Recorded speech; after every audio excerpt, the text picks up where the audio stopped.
Hello students, मैं रविंद्र सिंह आप सभी का आज के इस वीडियो में स्वागत करता हूं।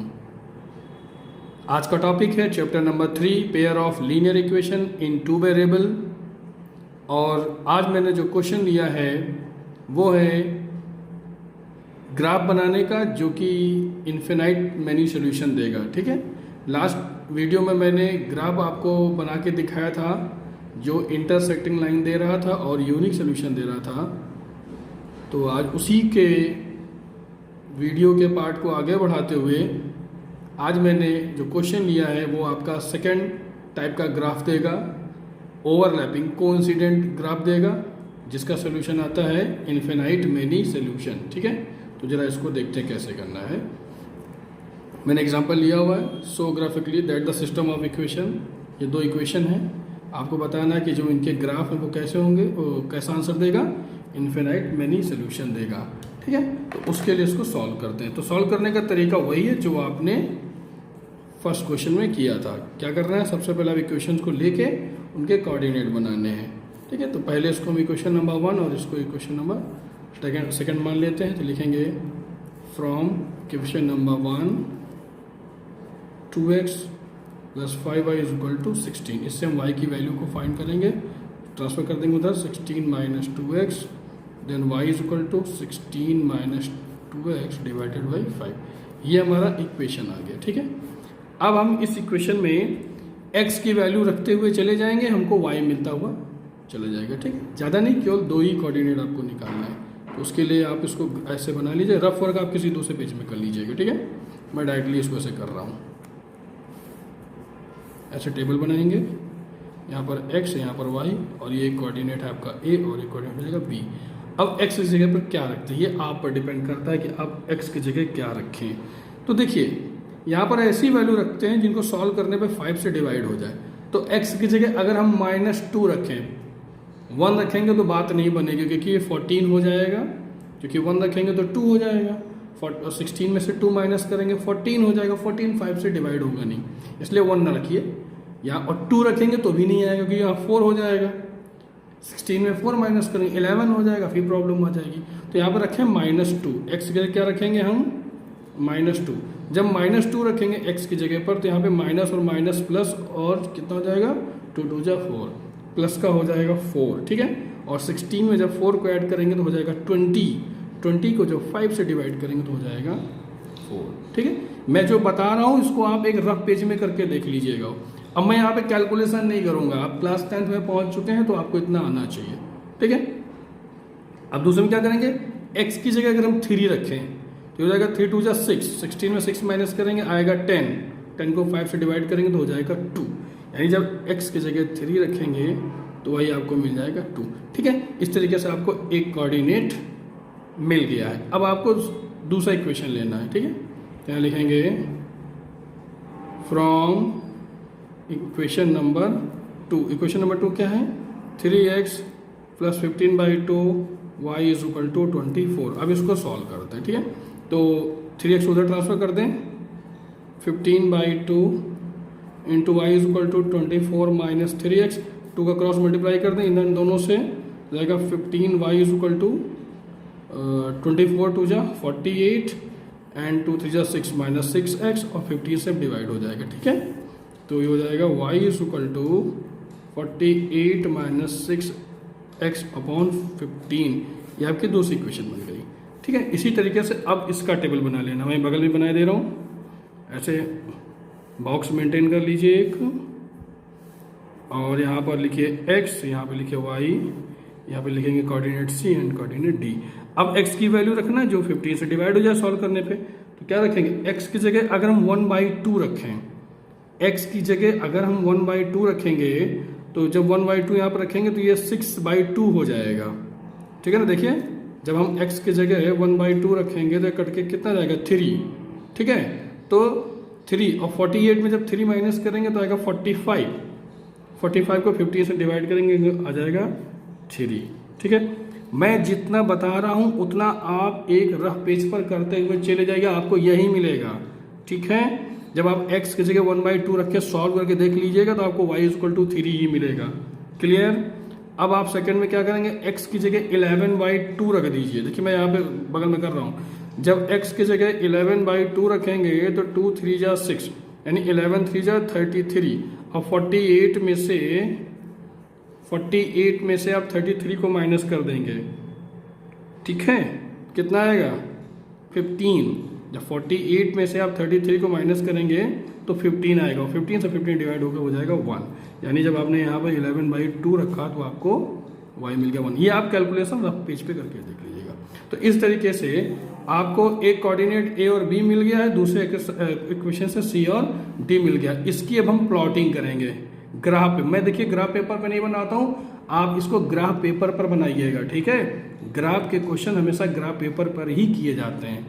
मैं आपको एक हिंट दे रहा हूँ, बाकी आप इसको ग्राफ पेपर पे ही बनाइएगा। चलिए देखते हैं इसको ग्राफ पेपर पे कैसे प्लॉट किया जाता है। चलिए देखिए मैंने यहाँ पर आपकी सुविधा के लिए a और b कोऑर्डिनेट लिख दिया है और इधर c और d का कोऑर्डिनेट लिख लिया, जो अभी आपने सॉल्व करके निकाला था, ठीक है। अब इसके लिए क्या करना है, एक इस तरीके से x और y लाइन ड्रॉ करनी है। ये ओरिजिन हो जाएगा आपका, और यहाँ पर आप 1 2 3 4 5 6 तक मैंने बताया था कैसे नंबर प्लॉट किए जाते हैं। इधर चूंकि x की वैल्यू कुछ निगेटिव में भी है, इसलिए मैंने उसको निगेटिव में भी ले लिया, इधर y पॉजिटिव में लिया। अब आपको क्या करना है, a प्लॉट करना है। a क्या है आपका, देखिए a है x = -2 देन y = 4। देखिए इधर x = -2 यानी x -2 इधर आएगा, x = -2 एंड y = 4। तो ये आपका a ऐसे बन जाएगा, ठीक है। फिर b क्या है, b है आपका x = 3 देन y = 2। तो x = 3 क्योंकि पॉजिटिव है एंड y = 2 ये भी पॉजिटिव है, तो वो ये यहाँ आ जाएगा, ठीक है। ये आपका हो गया b, ठीक। अब आपको क्या करना है, इन a और b को आपस में मिला देना है। चलिए मिला देते हैं। चलिए ठीक, इस तरीके से आपकी एक लाइन बन गई है, ठीक है। अभी किस इक्वेशन की लाइन है वो आप यहाँ पर लिख लीजिएगा। चलिए इसी तरीके से अब c को प्लॉट करते हैं। c कितना है, 0.5। 0.5 मतलब 1 से छोटा है x और y आपका 3 है। तो जब 0.5 हो 1 से छोटा है तो यहाँ पर कहीं आएगा, ठीक है। और y आपका 3 है तो वो यहाँ कहीं जाएगा। कहने मतलब ये यहीं पर बनेगा जाकर आपका बिल्कुल बीचों बीच में। ये हो गया c, ठीक है। अब d क्या है, चलिए d देख लीजिए। 5.5 x है और y आपकी 1 है, तो 5.5 कहाँ जाएगा, यहाँ पर बीचों बीच में, 5 और 6 के बीच में आएगा 5.5 और 1, तो 1 भी आपका ये y1 है। जब इसको आप मिलाओगे ऐसे बढ़ाओगे तो यहाँ पर जाके बनेगा। तो देखिए एक ही लाइन पर सारे पॉइंट आ गए, यानी दूसरी वाली लाइन भी इसी के ऊपर बन रही है, समझ रहे हैं। देखिए पहली वाली लाइन तो हमने ड्रॉ किया ही था, और दूसरी वाली लाइन का जब आपने पॉइंट ड्रॉ किया तो वो भी इसी लाइन पर आ रहा है। कहने वाला दूसरी वाली लाइन भी इसी पर बनेगी। ये कैसा ग्राफ बन गया आपका, ये आपका बन गया कोइंसिडेंट। जब ऐसा ग्राफ बनता है तो ये कोइंसिडेंट ग्राफ कहलाता है। और इसका कैसा सोल्यूशन होता है, इनफिनिटली मेनी सोल्यूशन। तो इसका आंसर कैसे लिखेंगे, तो लिखेंगे the lines of two equations are, the lines of two equation are coincident, ठीक है, क्लियर, कोइंसिडेंट है। तो क्या कैसा सॉल्यूशन निकलेगा, hence the given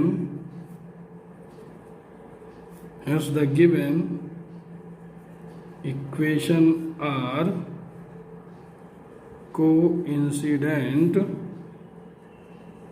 with infinitely many solution. हो गया, ठीक है। इस तरीके से आपको ग्राफ बनाना है। तो दो ग्राफ आपके हो चुके हैं। एक ग्राफ आपका हुआ है इंटरसेक्टिंग लाइन का, दूसरा ग्राफ मैंने बताया कोइंसिडेंट का, और तीसरा जो ग्राफ होगा आपका वो पैरेलल लाइन का बनेगा। चलिए लगे हाथ उसको भी कंप्लीट कर देते हैं ताकि आपका ग्राफ का जो ये पार्ट है वो कंप्लीट हो जाए। चलिए दूसरा क्वेश्चन लेते हैं। लिखा है so graphically that the system of equation this and this has no solution. ये तीसरे टाइप का ग्राफ देगा, ठीक है ना। पहले में यूनिक मिला था, दूसरे में इनफिनाइट मिला था, तीसरे में नो सोल्यूशन देगा। यानी कह रहा है कि आप इस इक्वेशन को ग्राफिकली बताइए सॉल्व करके कि ये नो सोल्यूशन देगा, ठीक है। तो चलिए देखते हैं इसको सॉल्व कैसे करते हैं। सोल्यूशन वही है जैसा कि अभी आप करते आए हैं।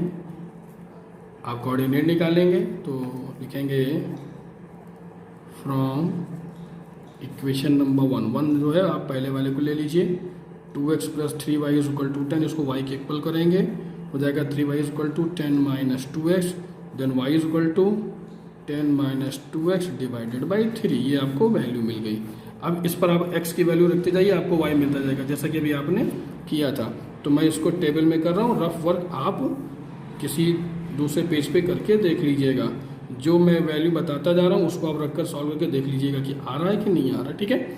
अब x की जगह में क्या रखेंगे, -2, ठीक है ना। तो सॉरी -2 नहीं रखेंगे, -4, -2 रखेंगे तो फिर डिवाइड नहीं होगा। अब आप कहेंगे कि आपने +1 -1 क्यों नहीं रखा, +2 -2 क्यों नहीं रखा। तो मैंने वो सॉल्व करके देख लिया, उस पर वो 3 से डिवाइड नहीं हो रहा है, ठीक है। -4 पे ही डिवाइड हो रहा है, एग्जैक्ट वैल्यू -4 पर ही आ रही है। तो जब यहाँ x की जगह -4 रखेंगे तो माइनस + 4 × 2 = 8, ठीक है ना। तो आया 8, 10 और 8 कितना होता है 18, 3 6 = 18, कट गया ना, इसलिए ऐसे किया। तो -4 जब रखेंगे तो वही आएगा 6, ठीक है। अब x की जगह 2 रखें तो 2 × 2 = 4, यानी -4, 10 में 4 का कितना है 6/3 यानी कि 2। जब आप x की जगह 2 रखेंगे तो y भी आपको 2 मिलेगा, ठीक है। इस तरीके से आपको a और b मिल गया। अब इसी तरीके से लिखेंगे फ्रॉम इक्वेशन नंबर 2, वो क्या थी, 4x + 6y = 12। अब इसको y के इक्वल के सॉल्व करते हैं।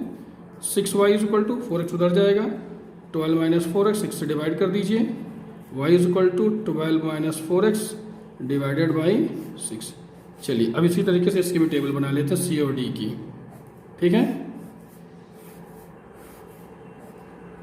x और y यहाँ पर हो जाएगा c और यहाँ पर हो जाएगा d। चलिए x की वैल्यू रखते हैं, ऐसी वैल्यू रखें जिससे सॉल्व हो जाए। तो x की जगह अगर हम -3 रखें, ठीक है ना, -3 रखेंगे तो ये हो जाएगा माइनस प्लस और 4 3 = 12, यानी प्लस का 12 और ये 12 24, और 24 को जब 6 डिवाइड करेंगे तो कितना आएगा 4, 6 4 = 24, यानी यहाँ पर x जगह -3 रखेंगे तो y की जगह आपको 4 मिलेगा। मैं जो वैल्यू यहाँ x की जगह रख रहा हूँ, मैं फिर बोल रहा हूँ, आप अगर आपको डाउट होता है तो आप उसको x की जगह वो नंबर रखकर सॉल्व करके देख लीजिएगा, ठीक है ना। चलिए अब हम यहाँ x की जगह रखेंगे 3। जब x की जगह रखेंगे 3 तो 4 3 = 12, माइनस का 12 और 12 और माइनस का 12, 0 डिवाइडेड बाय, अगर 0 को किसी नंबर से डिवाइड करते हैं तो आंसर 0 ही आता है। इस तरीके से देखिए आपके दो कोऑर्डिनेट मिल गए, a और b यहाँ पर है, c और d यहाँ पर है, ठीक है। अब इसको हम प्लॉट पे ग्राफ पर प्लॉट करते हैं। चलिए ये देखिए मैंने वाइट पेपर पे बनाया है, आप ग्राफ पेपर पे बनाइएगा। तो सबसे पहले हम a को लेंगे, ये आप बनाना आपको आता ही है, एक्स वाई स्केल से बनाइएगा। बराबर डिस्टेंस मैंने 5 तक मार्किंग की है, यहाँ पर 5 तक मार्किंग की, क्योंकि ये निगेटिव होता है।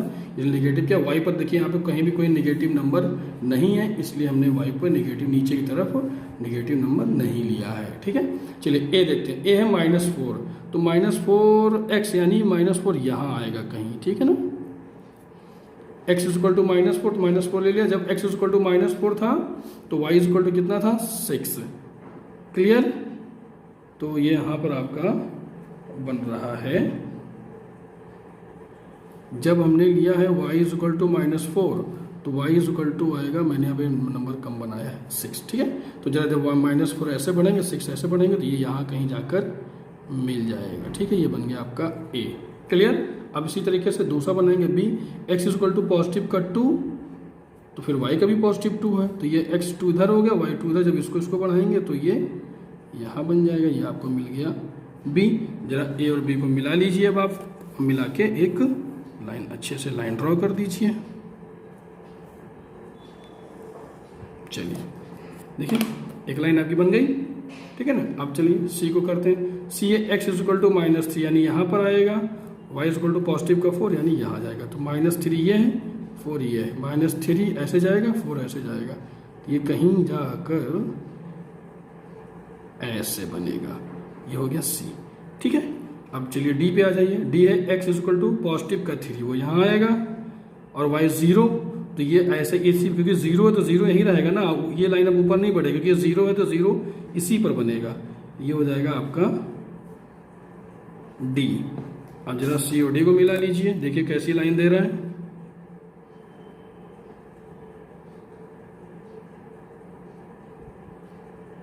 ये थोड़ा सा आगे पीछे हो गया है, आप इसको बना, जब आप ग्राफ पर बनाएंगे तो बेटा आपको एग्जैक्ट मिलेगा। ठीक है, चूंकि मैं ग्राफ पर नहीं बना रहा हूँ, इससे थोड़ा सा ऊपर नीचे हो जाता है, इसमें कंफ्यूज मत होइएगा आप लोग। चलिए देखिए, ठीक है ना, चूंकि ये ग्राफ पेपर पर नहीं बनता है ना, इसलिए ये थोड़ा सा आगे पीछे हो जाता है। इस तरीके से देखिए आपको एक पैरेलल लाइन मिल रही है। जब आप ग्राफ पर बनाएंगे आपको एग्जैक्ट पॉइंट मिलेगा। क्यों?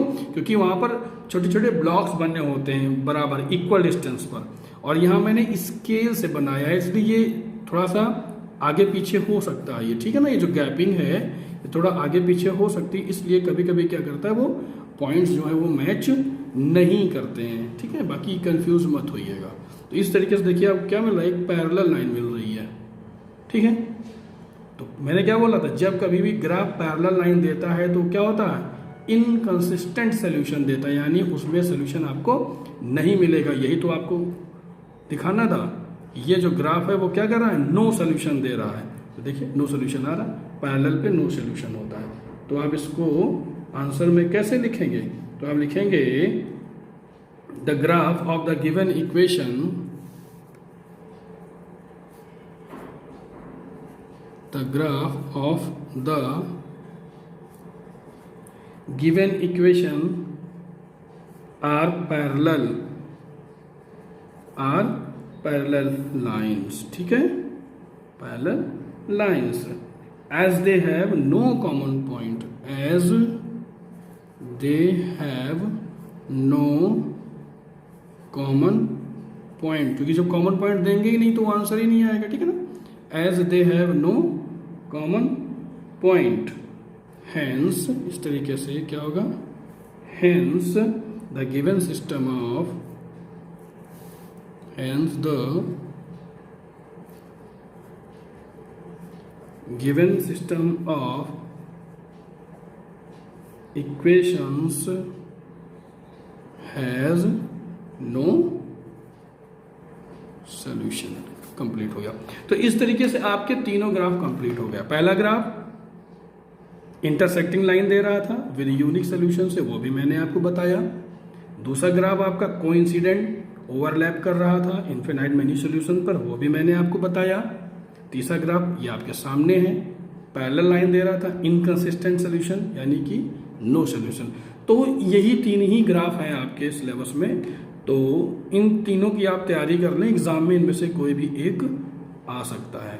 ठीक है ना, तो मैं आपको अभी कुछ क्वेश्चंस लीनियर इक्वेशंस लिख के दे दूंगा, और उनको आप घर पर ट्राई कीजिए, उनका ग्राफ बनाइए और देखिए कि कैसे सोल्यूशन आ रहे हैं। ठीक है ना, उसके जो आंसर होंगे मैं आपको नेक्स्ट वीडियो में टैली करवा दूंगा। तब तक आप उसको सॉल्व कीजिए, जो भी उसके आंसर होंगे मैं उनको नेक्स्ट वीडियो में आपको बता दूंगा। तो इस वीडियो को कई बार देखें, अगर समझ में नहीं आता है कोशिश करें समझने की, तभी आप आगे के पॉइंट को अच्छे से समझ पाएंगे। ठीक है, तब तक के लिए धन्यवाद।